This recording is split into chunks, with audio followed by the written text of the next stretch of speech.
Hello everyone, this is Rahul Meena, Faculty of Quantitative Aptitude. Welcome you all in the official YouTube channel of ADA 24/7 Regulatory Bodies in SO.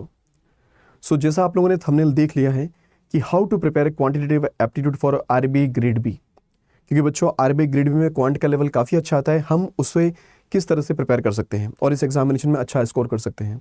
तो वही सब कुछ हम यहाँ पर इस सेशन में डिस्कस करने वाले हैं। So let's begin the session. So the very first thing is that do not forget to download the application app of ADA 24/7 so that you can access all the features of this application app.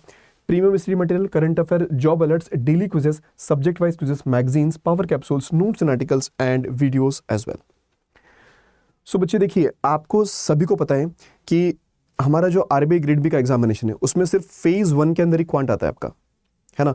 लेकिन बाकी के जो other examination है उसमें phase 1 phase 2 मतलब prelims और mains, उसमें quantitative aptitude पूछा जाता है।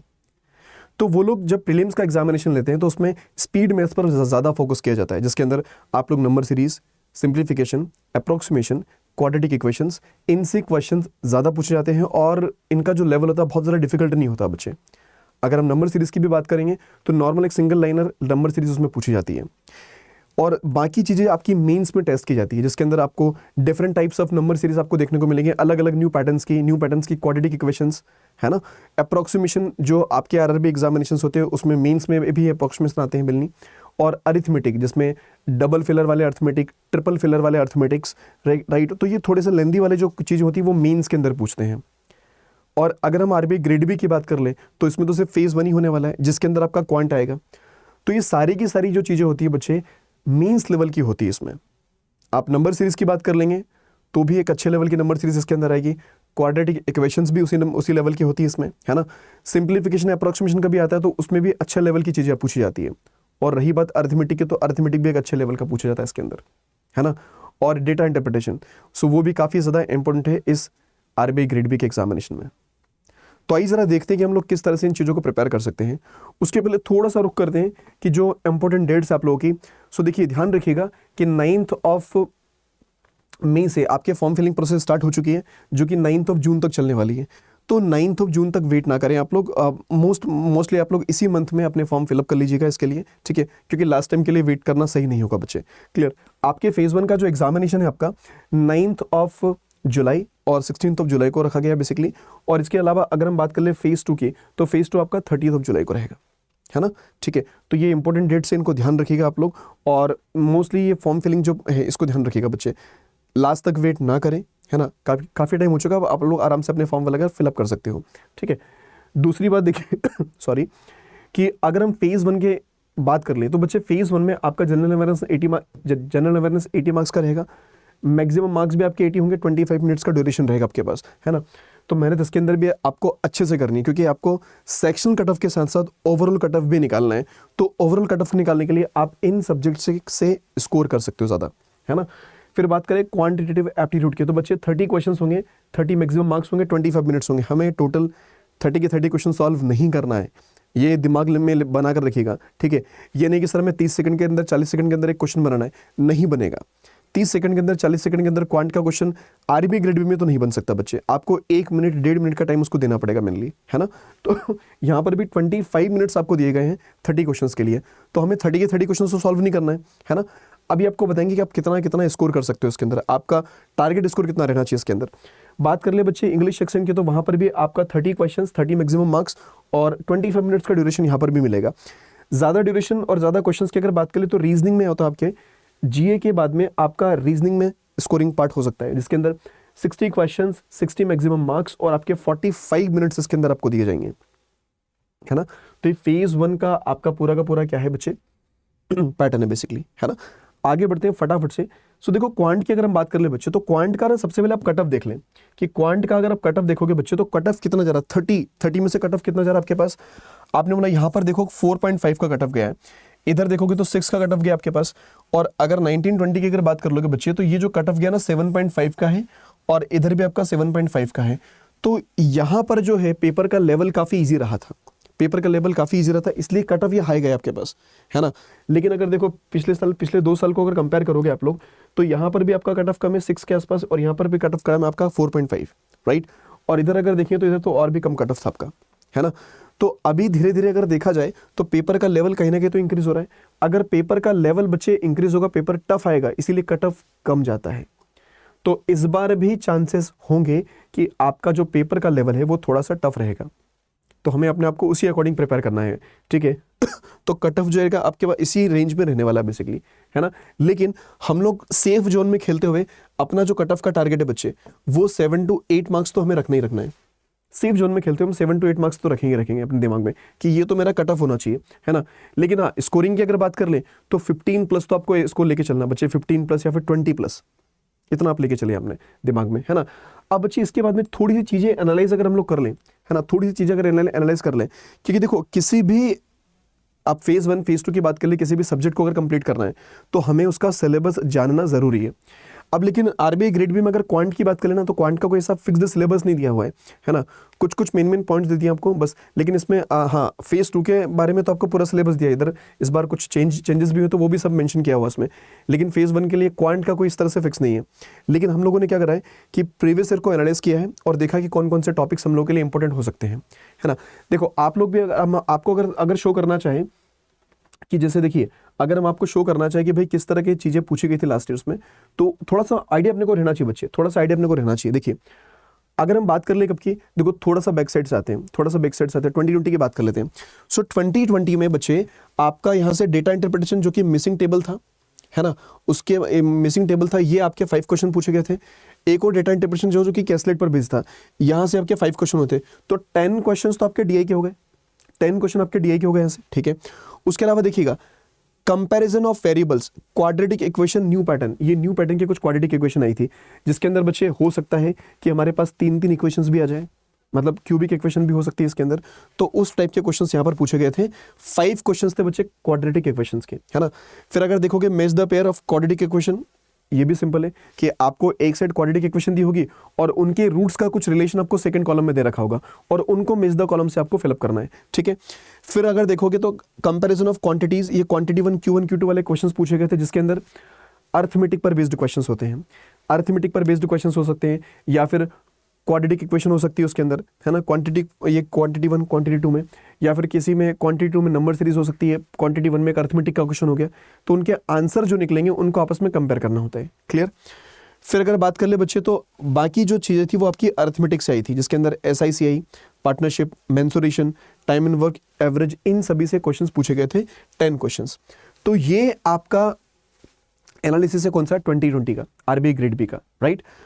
अगर हम लोग बात कर ले बच्चे 2021 की, अगर 2021 की अगर बात कर लेंगे तो डेटा इंटरप्रिटेशन यहाँ पर पूछी गई थी 5 मिसिंग और कैसलेट था 5, तो ये 10 क्वेश्चंस तो आपके डीआई के थे फिक्स, है ना। फिर आप देखो क्वाड्रेटिक इक्वेशन न्यू पैटर्न की क्वाड्रेटिक इक्वेशन थी, यहाँ पर भी 5 क्वेश्चंस पूछे गए थे।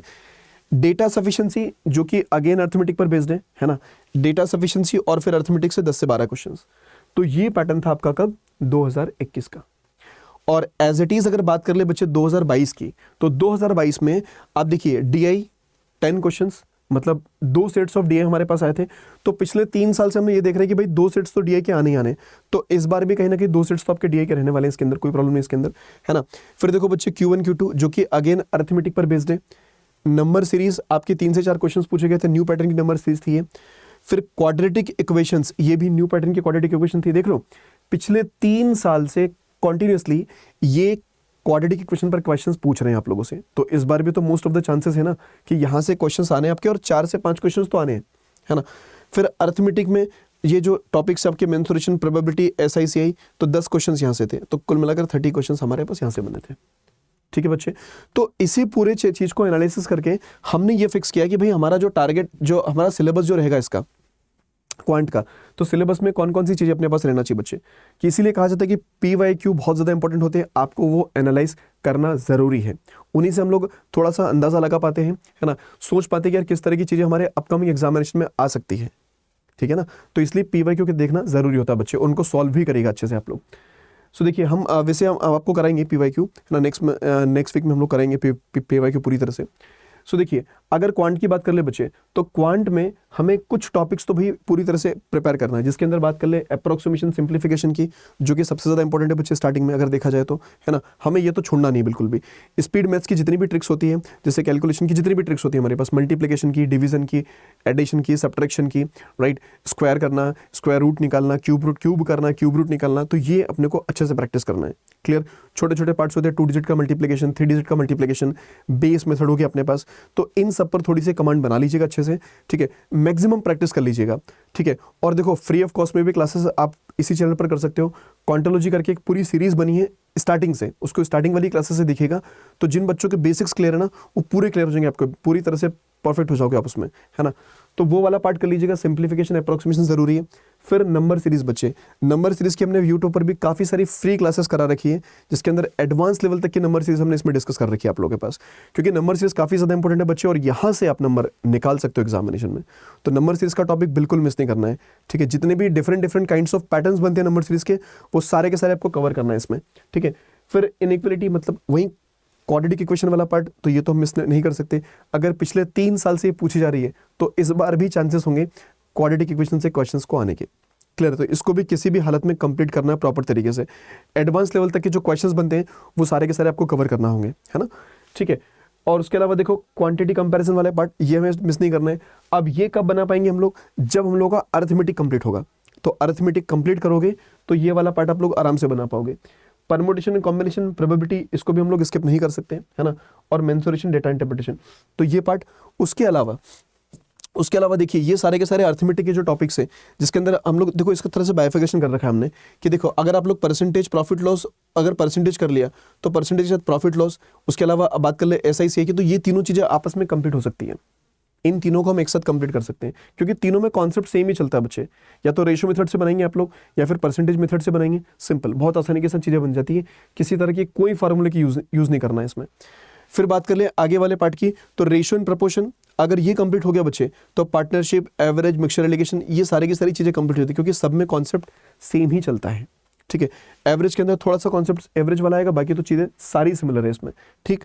फिर इस वाली फैमिली की अगर बात कर ले, तो time and work, pipes and system, problem on trains, speed, time and distance, problem boards and stream, ये वो पार्ट्स है जिनको आप छोड़ नहीं सकते, है ना।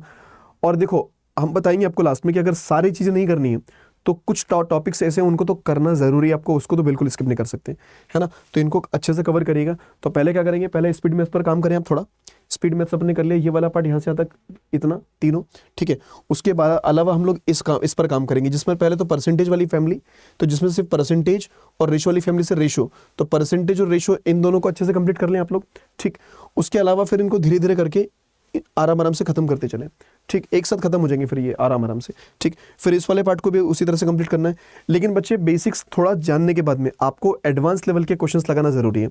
अगर आप लोग सेल्फ स्टडी कर रहे हो, ठीक है, तो एस क्वांट की बुक है, एस क्वांट की बुक से आप प्रैक्टिस करते चलिए।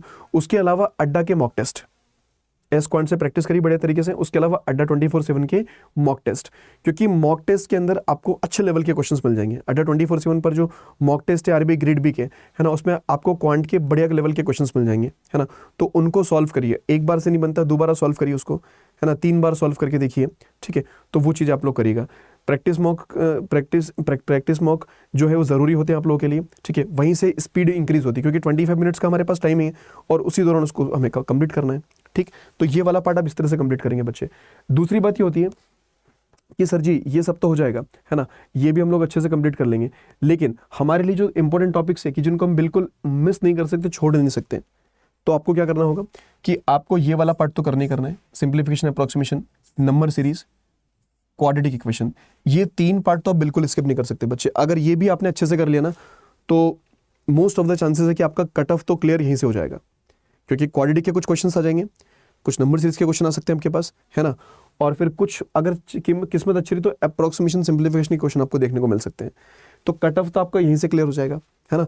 अब हम इतने भी बुरे नहीं होंगे कि भाई अगर हम ग्रेड बी देने जा रहे हैं, ग्रेड बी अगर फेस करने जा रहे हैं, तो कुछ ना कुछ अर्थमेटिक के टॉपिक्स तो हमें कवर करने ही करना है, जिसके अंदर बच्चे परसेंटेज बहुत ज़्यादा इंपॉर्टेंट है आपके लिए, परसेंटेज। उसके अलावा रेशियो प्रपोर्शन, है ना, ये तो बहुत ज़्यादा इंपॉर्टेंट है, क्योंकि अगर ये कंप्लीट नहीं होगा तो आप तो DI भी नहीं बना पाओगे यार। तो इनको कंप्लीट करना ज़रूरी है। परसेंटेज के साथ साथ बच्चे प्रॉफिट लॉस में भी बढ़िया बढ़िया क्वेश्चन बनते हैं, और simple interest and compound interest, है ना। ये चीज़ें वो हैं जिनको एकदम डेप्थ में कंप्लीट कर लो, कि अगर इन टॉपिक से किसी भी लेवल का क्वेश्चन अगर आता है तो हम उसको निकाल पाएंगे आराम से, छूटना नहीं चाहिए अपने से। अगर आप सोच रहे हो कि मैं कम कर लूँ और मेरा कट ऑफ क्लियर हो जाए सिर्फ, तो इतना तो करना ही पड़ेगा आप लोगों को, ठीक है, क्लियर। उसके अलावा देखिए इनको कंप्लीट कर लिया, फिर डेटा इंटरप्रिटेशन बच्चे। अब डेटा इंटरप्रिटेशन पर भी आपकी प्रैक्टिस अच्छे से होना चाहिए। तो देखो डीआई के लिए आप लोग देखो, हम ये नहीं बोल रहे कि आप करना ही आपको मतलब खरीदना ही एक तरह से, बट हाँ डीआई के लिए आप लोग अड्डा 24/7 की बुक ले सकते हो। अड्डा 24/7 की बुक काफ़ी बेस्ट है वो डीआई के लिए, तो उसमें हर एक लेवल की आपको डीआईज मिल जाएगी, अगर आप चाहें तो वो ले लीजिएगा। और उस पर अगर डिस्काउंट आपको लेना है तो एक छोटा सा रेफरल कोड होता है Y710S, इसको यूज़ करके आप उसको ले सकते हैं अगर आप चाहें तो, ये आपके ऊपर डिपेंड करता है, राइट, ठीक है। तो डीआई के लिए भी बच्चे आपको हर एक लेवल की डीआई तो सॉल्व करना आना ही चाहिए इसके अंदर, है ना। और देखिए डीआई क्या होता है ना, इसमें अर्थमेटिक डीआई भी आ जाती है, जिसके अंदर प्रॉफिट लॉस पर बेस्ड, एसआईसीए पर बेस्ड, टाइम एंड वर्क पर based, speed time and distance पर बेस्ड, बूट्स एंड स्ट्रीम पर बेस्ड, क्लियर। तो इसलिए हमें अदर टॉपिक्स का थोड़ा थोड़ा नॉलेज तो होना ही चाहिए। जैसे अगर हम बूट्स एंड स्ट्रीम की अगर बात कर लें तो आपको पता होना चाहिए कि बूट्स एंड स्ट्रीम में डाउन स्ट्रीम में क्या होता है, अप स्ट्रीम में क्या होता है हमारे पास, है ना। रिलेटिव स्पीड क्या होती है, जब दो ट्रेन सेम डायरेक्शन में मूव करेगी तो उनकी स्पीड में क्या फर्क पड़ेगा, जब दोनों ट्रेन अपोजिट डायरेक्शन में क्रॉस करेगी तो स्पीड क्या होगी उनकी, है ना। तो वो थोड़ा थोड़ा नॉलेज अपने को रहना चाहिए इसके अंदर। अगर हम एवरेज वाले टॉपिक्स की अगर बात कर ले तो एवरेज कैसे कैलकुलेट करते हैं, है ना, हम लोग डेविएशन मेथड से एवरेज किस तरह से निकाल सकते हैं, क्लियर, रेशियो मेथड से किस तरह से चीज़ों को बनाई जा सकती है, तो वो अपने को आइडिया इसका होना चाहिए। टाइम एंड वर्क के अंदर, पाइप्स एंड सिस्टम के अंदर जो टाइम एंड वर्क के छोटे छोटे कॉन्सेप्ट है वो थोड़े थोड़े सीख लो आप लोग, कि ऑल्टरनेट का कॉन्सेप्ट क्या होता है आपके पास, है ना, लेफ्ट और ज्वाइन वाला कॉन्सेप्ट क्या होता है वहाँ पर आपके पास है, वर्क को डिस्ट्रॉय करने वाला कॉन्सेप्ट क्या होता है, ठीक है। तो ये छोटी छोटी चीज़ें हैं, तो इन टॉपिक्स में आप वो कर लो, बहुत ज़्यादा डिटेलिंग के साथ नहीं करनी उनको, लेकिन हाँ थोड़ा थोड़ा पार्ट तो इनको करना पड़ेगा। बच्चे स्किप नहीं कर सकते आप लोग, क्योंकि जितना हमें टाइम बचा है उसको यूटिलाइज तो पूरी तरह से करना है, और अगर क्वांट में स्कोर अच्छा करना है तो ये चीज़ आपको कवर करना ज़रूरी है ना। तो पहले स्पीड मेथड पर काम करो अच्छे से, थोड़े से अर्थमेटिक टॉपिक्स ये तो है, इनको बेसिक बिल्कुल तरीके से कर लीजिए इनको, ताकि इनमें कोई चीज़ छूटे ना आप लोगों की। और बचे हुए जो अर्थमेटिक के टॉपिक्स हैं इन पर भी थोड़ी थोड़ी ग्रिप आपकी होना ज़रूरी है, ठीक है, ज़्यादा छोड़ नहीं सकते इसके अंदर भी, क्लियर। क्योंकि स्कोर अच्छा करना है ना बच्चे, तो इनको तो छोड़ नहीं सकते, मतलब इतना कर लो कि हाँ भाई कुछ कुछ आएगा तो हम कुछ तो कर ही लेंगे उसके अंदर, क्लियर है, ठीक है। चलिए बिल्कुल मतलब ब्लैंक नहीं होना किसी टॉपिक को लेकर। और देखो जो परमुटेशन कॉम्बिनेशन प्रोबेबिलिटी वाला पार्ट है उसमें के अंदर भी बिल्कुल ब्लैंक नहीं होता है, उसमें बहुत छोटे छोटे क्वेश्चन आते हैं कभी कभार, है ना। एकदम सिंपल सा क्वेश्चन है, क्या कोई वर्ड आपको दे दिया, बोले इसको कितने तरीके से अरेंज कर पाएंगे, इसको अरेंज करने की कितनी प्रोबेबिलिटी बन सकती है हमारे पास, तो इसलिए छोटे छोटे पार्ट्स तो उसके अंदर आपको कवर करना ही है, एकदम ब्लैंक नहीं होना चीज़ों को लेकर, ठीक है, क्लियर। चलो सो आई होप कि आपको ये चीज़ें समझ में आई हैं पूरी तरह से, ठीक है। तो इसको अच्छे से देखिएगा बच्चे। बाकी देखो ये इंपॉर्टेंट टॉपिक्स के अंदर फिर से आपको बता देते हैं एक बार कि भाई ये तो अपने को करना ही करना है, ये वाला पार्ट, ये वाले टॉपिक्स और क्वांटिटी कंपैरिजन की अगर बात कर लें तो क्वांटिटी कंपैरिजन आपका अर्थमेटिक पर भी बेस्ड रहता है, मेनली ज़्यादातर तो अर्थमेटिक पर बेस्ड रहता है, कि Q1 में कुछ एक क्वेश्चन हो गया, Q2 में एक अलग क्वेश्चन हो गया, दोनों को सॉल्व करें और आपको Q1 Q2 को कंपेयर करना है कि कौन बड़ा है कौन छोटा है, क्या रिलेशन बनेगा बेसिकली उसमें, ठीक है, क्लियर। तो ध्यान अच्छे से पढ़ाई करो, बाकी तो कुछ नहीं है ना। किसी भी चीज़ की बच्चा शॉर्टकट नहीं होती है ना, शॉर्टकट कुछ नहीं होता है, आप लोगों की मेहनत ही जो है वो दिखती है एग्जामिनेशन हॉल में, है ना। तो प्रैक्टिस करिए, most of the questions practice करिए अच्छे से। अड्डा 24/7 की क्विज लगाइए, वहाँ पर आपको अच्छे लेवल के क्वेश्चंस मिल जाएंगे, राइट। और मॉक टेस्ट, अगर आप कोई पेड बेच लेना नहीं चाहते तो मॉक टेस्ट और क्विज पर फोकस कर सकते हैं, क्विज, मॉक टेस्ट और बढ़िया तरीके से सेल्फ स्टडी, है ना, दैट्स इट। उसके अलावा बस अपनी मेहनत करो, फिर सारी चीज़ें भगवान पर छोड़ दो। बोलते ना कर्म करो फल की चिंता नहीं करनी है, तो कर्म इतने कर लो कि आपको सेटिस्फेक्शन हो जाना चाहिए खुद से कि यार अब मैं सेटिस्फाइड हूँ अपने आप से कि हाँ मैंने इस टॉपिक को जितना करना था, इस सब्जेक्ट में जितनी मेहनत करना थी उतनी मैंने कर ली है, और अब इसके बाद भी नहीं हुआ तो फिर कोई दिक्कत नहीं है ना, नेक्स्ट टाइम प्रिपेयर करेंगे, क्लियर। चलिए सो अभी के लिए इतना ही रखते हैं बच्चे, सेशन को करते हैं वाइंड अप। अगर आप में से कोई भी बच्चा ये आरबीआई ग्रेड बी का जो mission RBI grade B batch है, लाइव टारगेट बैच है, जिसके अंदर फेज 1, फेज 2, फेज 3 तीनों आपके कंप्लीट किए जाएंगे। अगर आप लोग इंटरेस्टेड हैं, if you want to join, then आप लोग इसको ज्वाइन कर सकते हैं। इसमें जितनी भी फैकल्टीज़ दी हैं, इन सभी फैकल्टीज़ की फ्री ऑफ कॉस्ट की क्लासेस आपको यूट्यूब पर मिल जाएगी। उनकी फैकल्टीज़ की क्लासेस देख लीजिए, आपको लगता है कि हाँ ये फैकल्टीज़ के साथ हम लोग अपनी ट्यूनिंग बैठा पाएंगे और हम अपना सिलेक्शन के ले सकते हैं मेनली इन फैकल्टीज़ के थ्रू पढ़ के, तो आप इस बैच में आराम से एनरोल कर सकते हैं बेसिकली, ठीक है। और एनरोलमेंट के लिए आपको छोटा सा रेफरल कोड यूज़ करना होगा, जो कि क्या है Y710। अच्छा कैसे एनरोल कर सकते हैं, so let me show you. कैसे एनरोल कर सकते हैं, लेट मी शो यू। और देखो आप ये भी देख लीजिएगा कि बैचेस के अंदर हमें क्या क्या मिलने वाला है, क्योंकि ये देखना जरूरी है कि बैच के साथ बैच तो मिल रहा है, हमें क्या फैसिलिटी मिल रही है इसके अंदर, ठीक है, क्योंकि फैसिलिटीज आना जरूरी है बच्चे। तो 200 से ज़्यादा तो आपको किसके अंदर क्लास मिलेगी, 200 से ज़्यादा आपको इसमें लाइव क्लासेस मिलने वाली है फेज़ 1 के लिए। उसके अलावा अगर बात कर लें तो 250 से ज़्यादा आवर्स की इसमें आपको फेज़ 2 की क्लासेस मिलेगी, ठीक है, live classes. Handwritten notes आपको मिलेंगे इस बैच में, right. Weekly live doubt session रहेगा आप लोगों का, सैटरडे को, हर सैटरडे को आपका लाइव डाउट सेशन रहेगा इसका, क्लियर, कि जो भी आपके डाउट्स होंगे वो आप वहाँ पर डिस्कस कर सकते हो, क्लियर। दूसरी बात, काउंसलिंग सेशन रहेंगे आपके जितने भी एक्सपर्ट फैकल्टीज हैं उनके साथ में, ठीक है। दूसरा, टॉपिक वाइज टेस्ट आपको मिलेंगे इसके अंदर, right. Solve unlimited doubts with the expert, जितने भी आपके डाउट्स हो वो सारे के सारे हम लोग यहाँ पर डिस्कस कर सकते हैं, ठीक। अब इस बैच में एनरोल किस तरह से करना है, so let me show you. सबसे पहले आपको क्या करना है बच्चे, सबसे पहले आप लोग विजिट करेंगे अड्डा 24/7 पर, ठीक है। विजिट किया आप लोगों ने, फर्स्ट लिंक जो आएगी उस पर क्लिक करिएगा। फर्स्ट लिंक पर क्लिक करने के बाद में कुछ इस तरह का इंटरफेस आपके सामने ओपन होगा, है ना। फिर आप लोग जाएंगे ऑल कोर्सेज में। ऑल कोर्सेज में जाने के बाद, ऑल कोर्सेज में जाने के बाद लेफ्ट हैंड साइड में सबसे नीचे आपको रेगुलेटरी बॉडीज एंड एसओ नजर आएगा। रेगुलेटरी बॉडीज एंड एसओ पर जाने के बाद यहाँ पर आपको आरबीआई ग्रेड भी पर जाना है ना। अब आप देख पाओगे यहाँ से कि सर ये बैच आपको मिल रहा है। तो देखो अभी ना डबल वैलिडिटी चल रही है इस बैच के ऊपर, क्योंकि टाइम कम है आरबीआई ग्रेड भी में, है ना। तो हम लोगों ने डबल वैलिडिटी चला रखी, तो आप लोग बिल्कुल ले सकते हैं इस बैच को। मिशन आरबीआई ग्रेड बी पर क्लिक करिएगा आप लोग, और यहाँ पर आप इसकी सारी के सारी फीचर्स और भी देख सकते हैं। सभी फैकल्टीज का जो स्टडी प्लान है बच्चे वो भी आपको मिल जाएगा यहाँ पर, ठीक है। ये सारी की सारी फैकल्टीज का स्टडी प्लान है, पहले चेक कर लो सारी चीज़ें कि क्या क्या मिलने वाला है। इसके बाद उसके अगर आप सेटिस्फाइड हो उस चीज़ से फिर इसको ज्वाइन करिएगा, डायरेक्ट नहीं करना है, पहले देखो आराम से क्या क्या है और फिर ज्वाइन कर लीजिए, है ना, ठीक है। बट ज़्यादा सोचना नहीं, क्योंकि ज़्यादा टाइम बचा नहीं अपने पास। फिर बाय नाउ पर जाएंगे आप लोग। बाय नाउ पर जाने के बाद यहाँ पर एक छोटा सा रेफरल कोड एंटर करना है। Referral code must be Y710। क्या होगा, Y710, और इसको अप्लाई कर दीजिए। तो आप देख पाओगे कि सर ये जो बैच है हमारे पास है वो 2989.77 रुपीज़ का मिल रहा है 12 मंथ के लिए, है ना, 6+6। सो अगर आप ज्वाइन करना चाहें, you are most welcome in this batch, आप इसको ज्वाइन कर सकते हैं with the referral code Y710। So hopefully ये वीडियो आपके लिए हेल्पफुल रहा होगा, तो अपने फ्रेंड्स वगैरह में भी शेयर करिए, और ज़्यादा सोचना नहीं बच्चे, है ना, बस लग जाइए प्रिपरेशन पर। अब ज़्यादा सर्च मत करिए कि क्वांट कहाँ से पढ़े, किस तरह से प्रिपेयर करें, ठीक है। अब लग जाइए, अपनी प्रिपरेशन में टाइम ज़्यादा नहीं बचा है, ठीक है। तो एक राइट डायरेक्शन में अपने टाइम को यूटिलाइज करिए और बेहतर रिजल्ट आपको मिलेंगे ज़रूर। ध्यान रखिएगा, मॉक टेस्ट और क्विज लगाना ज़रूरी सभी के लिए। So all the best, thank you so much, thank you guys.